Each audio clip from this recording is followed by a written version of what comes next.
la época en que las locomotoras se ilustraban, los grandes récords.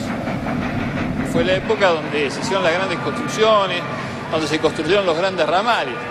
Lo que la mayoría de la gente no sabe es que esas construcciones se hicieron con garantías del Estado, se hicieron con subsidios, se hicieron con plata de los argentinos.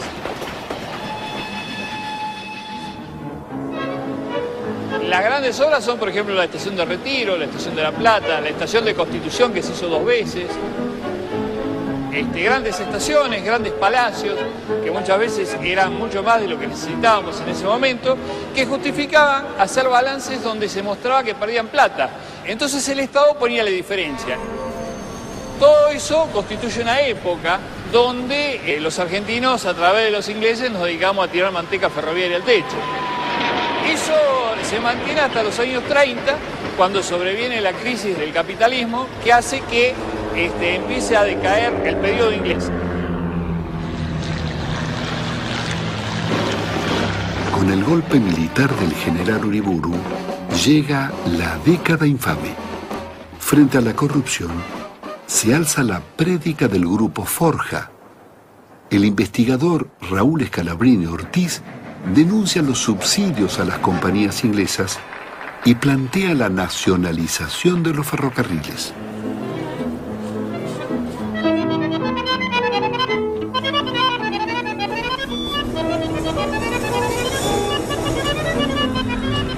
La llegada del gobierno de Juan Perón termina con la Argentina neocolonial. Se nacionalizan los servicios públicos, los depósitos bancarios y el comercio exterior. Nacen los ferrocarriles argentinos. Esa riqueza vuelve a la fuente que le dio origen. Los rieles son del pueblo. Al finalizar la Segunda Guerra, Gran Bretaña le debía a la Argentina 2.000 millones de pesos. La deuda es canjeada por todos los ferrocarriles. Los ferrocarriles se compraron con una habilidad extraordinaria de Miguel Miranda. Él hizo correr primero la voz de que nosotros compraríamos los ferrocarriles. Los ingleses, que habían terminado la guerra y andaban un poco pobres, se vinieron enseguida a venderlos. Cuando llegaron, Miranda le dijo: no, nosotros no hemos dicho nada, dice, eso es una cosa, bueno, pero si ustedes los vendieran y nosotros los compraríamos, ¿cuál sería el precio? Le dijeron el valor de libros. ¿Y cuánto es el valor de libros? 10.000 millones de pesos argentinos. Miranda lo miró y se rió. Le dice: ¿cómo vamos a pagar 10.000 millones de pesos por fierro viejo? No era fierro viejo. Estaban funcionando cerca de 50 y tantos mil kilómetros de vía con estaciones y en muchas pasos una legua a cada lado, que era lo que le habían dado en la concesión inicial. Había pueblos, había 26.000 propiedades de los ferrocarriles. El Dock Sud, el puerto de Buenos Aires, era de los ferrocarriles ingleses. Los ingleses estaban duros, porque para negociar los ingleses son muy hábiles y muy duros. Y un día cometieron un error.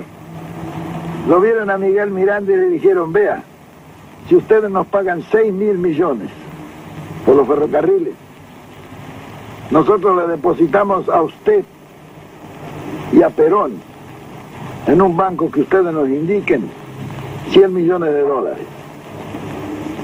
Al día siguiente, claro, estos negocios se hacen así.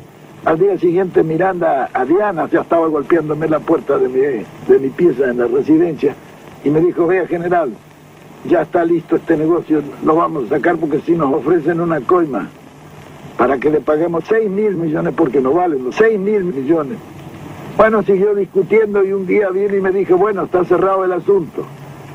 Los conseguimos los ferrocarriles por 2.029 millones de pesos. En el contrato de compra-venta, Miguel Miranda le puso que se compraban bienes directos e indirectos de los ferrocarriles. Esos indirectos representaban 26.000 propiedades que tenían los ferrocarriles en el país.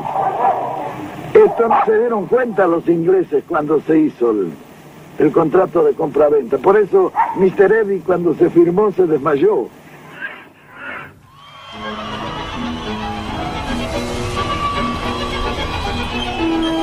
Comienza la edad de oro de los ferrocarriles. La red supera los 50.000 kilómetros. El tramo Buenos Aires-Rosario se cubría en 3 horas 30. Se termina una de las mayores obras de la ingeniería nacional, iniciada por el presidente Hipólito Yrigoyen, el tren de las nubes a 4.300 metros de altura.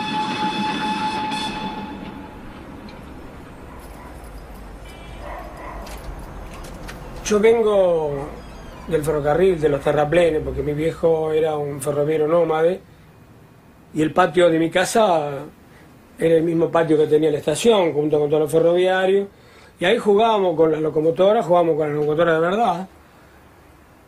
Empiezo a estudiar en la escuela industrial, pero el viejo me saca al año y me manda a la escuela fábrica que había creado Perón, porque necesitaba 1 millón de técnicos para el primer plan quinquenal. Y sin decirme agua, me manda. Yo le pregunto, ¿por qué me sacás de acá? Se había probado. Y me dijo, el general te necesita, y se acabó.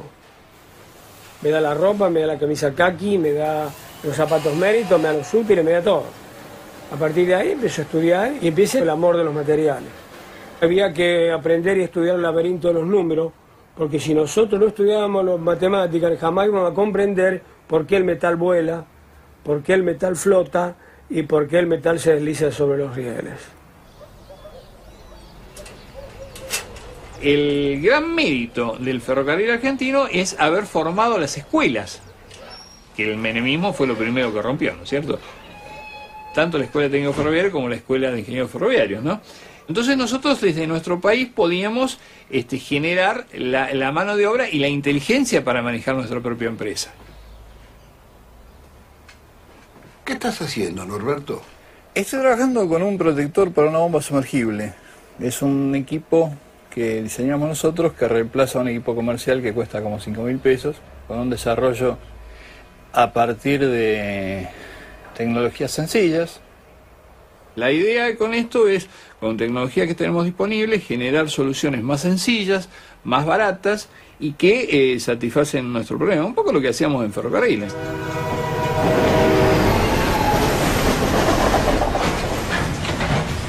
Fundamentalmente la política de sustitución de importaciones permitió generar la industria.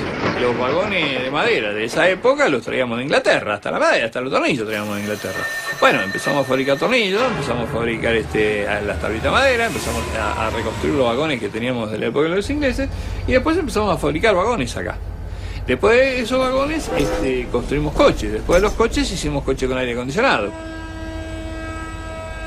Dentro de las cosas que veía el gran público tuvimos los 2 trenes hospitales, el tren Alma, que era el tren del Trocha Angosta, y el del Policlínico, que era de Trocha Ancha. Después tuvimos los coches cines. Mi papá, mi mamá no me dijeron, me aconsejan y me dejan, pero yo me salté a la mía y algún día triunfaré.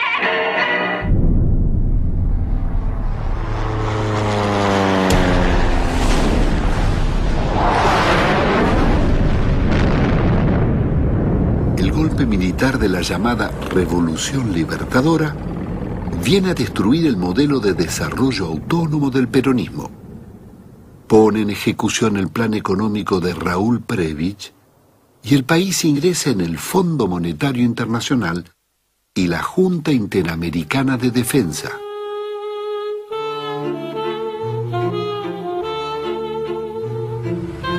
Arturo Frondizi comienza su gobierno traicionando el programa votado por el pueblo y pacta con Estados Unidos. Son los años de la Alianza para el Progreso, las primeras concesiones petroleras y el desembarco en nuestro país de las multinacionales de camiones y automóviles. Frondizi elimina tranvías y trolebuses e inicia la reducción del ferrocarril. Frondizi pone como ministro de Economía al Sogaray.